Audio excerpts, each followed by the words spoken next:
ফেসবুকের মাধ্যমে জানতে পারলাম। হসপিটাল থেকে আমরা থানায় নিয়ে গেছিলাম। আমরা সরকারের কাছ থেকে সাহায্য চাইছি। আমার আব্বা কাল রাত্রে অ্যাক্সিডেন্টে মারা গিয়েছে।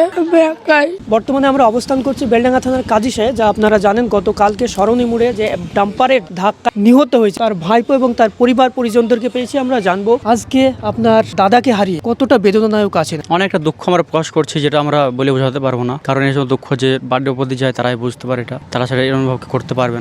ঘটনাটা কিভাবে ঘটলো? ও কাজ করে রাস্তায় বাড়ি ফিরছিল, সাইকেলে চড়ে আসছিল, দিয়ে রাস্তার উপরে এখন ও ধাক্কা লেগে পড়ে যায় না এখন মানে চাকা স্লিপ করে পড়ে যায় সেটা কেউ জানি না। আর এতটুকুই মানে শুনেছি যে রাস্তার উপরে ওই অ্যাক্সিডেন্টটা হয়েছে। ওনার নাম? ওর মির সাজ্জাদ আলী, বয়স 40। পরিবারে কতজন আছেন? ওনার পরিবারে একটা ছেলে, ওনার বউ আর উনি ছেলে। উনি আর ওনার স্ত্রী আর ওনার ছেলে। আপনারা ঘটনাটা কিভাবে জানতে পারলেন? ঘটনা আমরা ফেসবুকের মাধ্যমে জানতে পারলাম। তারপরে ওরা ফেসবুক গ্রুপে ছেড়েছিল যে এটার যেহেতু খোঁজ কেউ যদি পান তাহলে আপনারা যোগাযোগ করবেন আমাদের সঙ্গে। আমার ভাইকে ফোন করে, একজনও খোঁজ পায়, তার আমার ভাইকে ফোন করে যে আপনাদের ভাই এখানে অ্যাক্সিডেন্ট হয়েছে, তো আপনারা যত তাড়াতাড়ি আসেন উপস্থিত হন এখানে। তারপর আমার ভাইরা যায়, তারপর হসপিটাল নিয়ে যায়। হসপিটালে যেয়ে তখন জানা যায় যে মারা গেছে। সোশ্যাল মিডিয়ার মাধ্যমে খোঁজ? হ্যাঁ, সোশ্যাল মিডিয়ার মধ্যে খোঁজ। কোথায় গিয়েছে? উনি কাজ করতে গিয়েছিলেন, টাইলস মিস্ত্রি করে কাজ করে বাড়ি ফিরছিলেন, সেই মুহূর্তে ও অ্যাক্সিডেন্ট হয়। কোথায় কাজ করছে?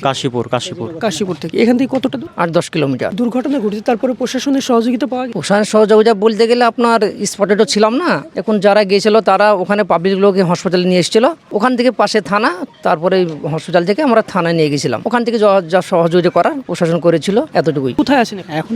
মর্গে আছে, পোস্টমর্টম ঘরে। আমার নাম এমডি ইউসুফ আলী, আমার ল ভাই ওটা। তারা চাইছে যে সরকার যাতে এটা হস্তক্ষেপ করে, কারণ যার উপার্জনের সংসার চলতো তাকে হারিয়ে পরিবার আজ দিশেহারা, পরিবার রাস্তায় এসে পড়েছে। আপনারা সরকারের কাছ থেকে কি চাইছেন? সরকারের কাছে আমার এটাই আবেদন যে একদম গরিব ঘর থেকে বিলং করতো, দিন খাটতো দিন খেত, এর একটাই ছেলে আর ওর ওয়াইফ যেটা আছে স্ত্রী একদম অসুস্থ, সারা জীবন অসুস্থ থাকে, তো ওর যেদিন দিন খাটবে সেদিনই খেতে পাবে, তাছাড়া এতটাই গরিব মানুষ যে না খাটলেও খেতে পাবে না। তো আমার সরকার কাছে এটাই আবেদন থাকবে যে সরকার কাছ থেকে যদি আমরা কিছু হেল্প পাই তো আমাদের পরিবারটাকে একটু আমরা খুশি করতে পারবো। দেখতে পাচ্ছেন এই 10 বছরের ছেলে, তার পরিবার চালানোর মতো ক্ষমতা নেই। যেমনটা আপনাদেরকে জানাছিলাম, তার স্ত্রী, তিনি আর তার ছেলে, পরিবারের 3জন সদস্যের মধ্যে যে উপার্জন ব্যক্তি তাকে হারিয়ে ফেলেছে। আজ তোমার বাবার সঙ্গে লাস্ট কখন কথা হয়েছে? আজকে সকালবেলায়। কালকে সকালবেলা কি কথা হয়েছিল তোমার বাবার সঙ্গে? আমি ঘুমিয়েছিলাম, আমার বাবা আমাকে উঠে দে বললো, স্কুল যাবে উঠে পর, তাই বলে আমার আব্বা কাজে বেরিয়ে গেছে।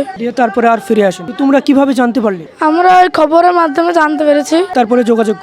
আমরা সরকারের কাছ থেকে সাহায্য চাইছি। আমার আব্বা কাল রাত্রে অ্যাক্সিডেন্টে মারা গিয়েছে। আমাদের সরকারের কাছে বিনতি নিবেদন যে আমাদের কিছু সাহায্য করা। তোমরা কটা ভাই কটা বোন? একাই। দেখতে পাচ্ছেন ছেলে শোকাহত, ছেলে একদম মর্মাহত, কথা বলার পরিস্থিতিতে নেই, একটাই ছেলে, আর কেউ নেই। তার বাবাকে হারিয়ে একেবারে দিশেহারা। সরকারের কাছে বিনীত আবেদন, আমাদের খবরের মাধ্যমে সরকার অবশ্যই জানে এই বিষয়টা লক্ষ্য করে এবং সরকারের হস্তক্ষেপে জানে এর পড়াশোনার দায়িত্ব এবং আর্থিক সহযোগিতা করা হয়। কারণ মাত্র 10 বছর বয়স, পড়াশোনার বয়স, সেখানে পরিবারের দায়িত্ব নেওয়ার মতো কোনোভাবেই পরিস্থিতি নেই। তাই সরকার যাতে এই বিষয়টা অবশ্যই লক্ষ্য করে দেখে। ধন্যবাদ।